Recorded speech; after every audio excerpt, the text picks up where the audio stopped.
Judge Samuel Junkin of the 24th Circuit Court of Alabama, in reference to the Timothy Vess Benton, is the child pedo that Judge Junkin released 12 years early from prison after only serving 5 years in prison. And not only did they release him, they released him on house arrest and is allowing him to travel back and forth to their family's beach house in Gulf Shores, Alabama. So this pedo is out stopping at gas stations all over the state of Alabama and restaurants, and he's able to carry on his life however he wants now. Now, we've all heard the excuse that Judge Junkin has put out that he's trying to blame this on the parole board, that they were going to release him on parole, so he did this just so the state could still keep eyes on him. That nothing about that makes sense, by the way. Just because you're out on parole doesn't mean the state can't keep tabs on you. And also the parole board, now we know from extremely reliable inside sources, the parole board had no intention at all to release this guy on parole. That was not going to happen. It was not. So we know for a fact now Judge Junkin literally made this lie up in his head and has put it out.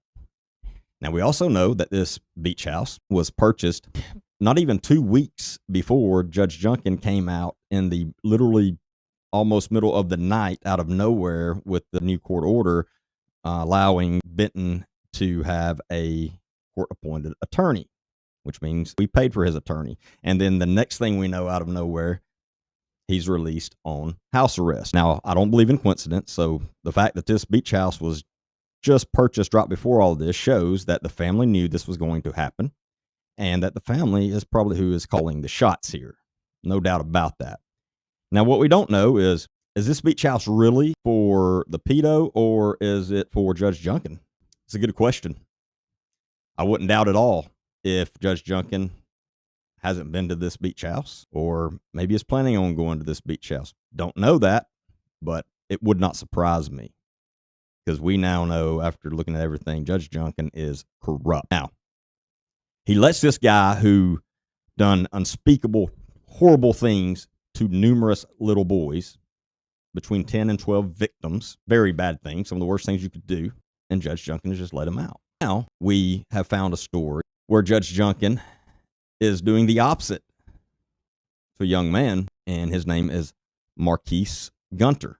Now, if you're not familiar with Marquis Gunter's story, in January of 2025, and Gunter was only 18 when this happened, Gunter walked into his mother's house and found his mother's boyfriend beating his mother. Gunter told the suspect to stop, told him to get out of the house. Suspect didn't. He continued to beat his mother.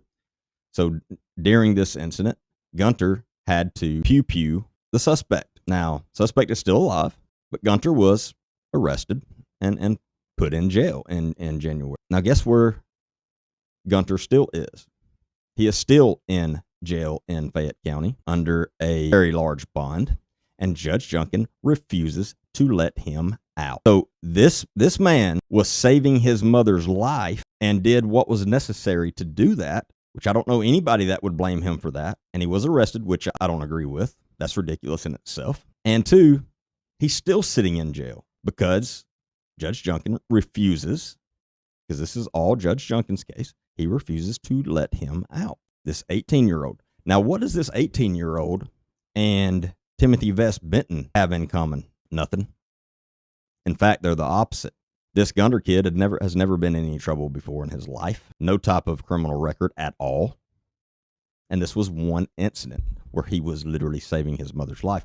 Oh, by the way, he's also African American. Timothy Vess Benton is not.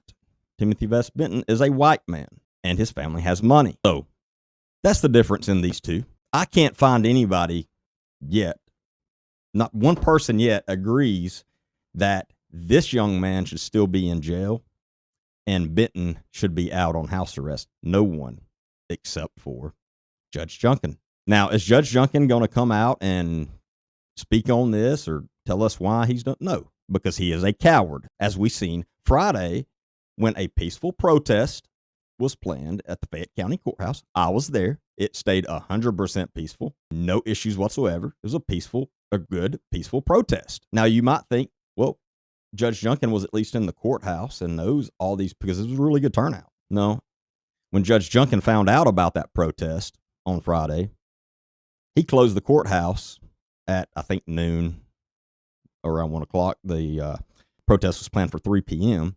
He closed the courthouse completely down at 1, and then he left town, literally completely out of town. Maybe he went to the beach house that day. I don't know. Would not doubt it.